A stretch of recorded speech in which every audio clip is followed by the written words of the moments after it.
Hello friends, చెన్నైలో అయితే సంక్రాంతి ముందు నుంచి ఎగ్జిబిషన్ స్టార్ట్ అయింది. Entry ticket 30 rupees. లోపలికైతే వచ్చాము. చాలా రష్ ఉండే అన్నమాట.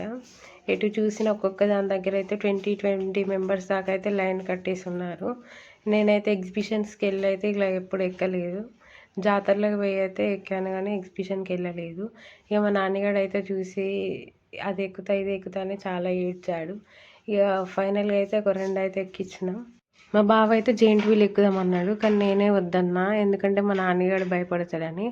ఇదైతే ఎక్కినాం అన్నమాట. కిందికి వెళ్ళినప్పుడు అయితే కింద పడ్డట్టే అనిపించింది అనమాట. ఫుల్ భయం వేసింది. ఇందులో ఉంటే టైమే తెలియలేదు అసలు. మేమైతే ఈవినింగ్ 6కి వచ్చాము. ఇంటికి వెళ్ళేసరికి అయితే 10 అయింది అనమాట. మా నాన్నగాడు అయితే ఈ డెవిల్ మాస్కులు చూసి ఏడుస్తున్నాడు అనమాట. అవి కావాలని ఒక మాస్క్ అయితే తీసుకున్నాము. ఎవరికైతే అస్సలు భయం లేదు, పెట్టుకొని అయితే ఆడుకుంటున్నాడు. పికిల్స్ షాప్ కూడా ఉంది ఇక్కడ. అన్ని రకాల పచ్చళ్ళు అయితే ఉన్నాయి. ఇక మా బావ అయితే ఒక 3 టైప్స్ అయితే ట్రై చేశాడు అనమాట. లెమన్ బాగుందని లెమన్ తీసుకున్నాడు. టమాటా పికిల్ కూడా తీసుకున్నాడు. ఎగ్జిబిషన్లో అయితే ఫుడ్ని ఎంజాయ్ చేస్తే అయితే మంచిగా చూస్తున్నారన్నమాట. మా నాన్నగాడు అయితే ఆకలిస్తుందని ఏడుస్తున్నాడని ఒక పిజ్జాను ఒకటి బ్రెడ్ ఆమ్లెట్ అయితే తీసుకున్నాము. కనుమ రోజు మీరు ఎలా ఎంజాయ్ చేశారు? నా వీడియో నచ్చితే ఒక లైక్ చేయండి, సబ్స్క్రైబ్ చేయండి.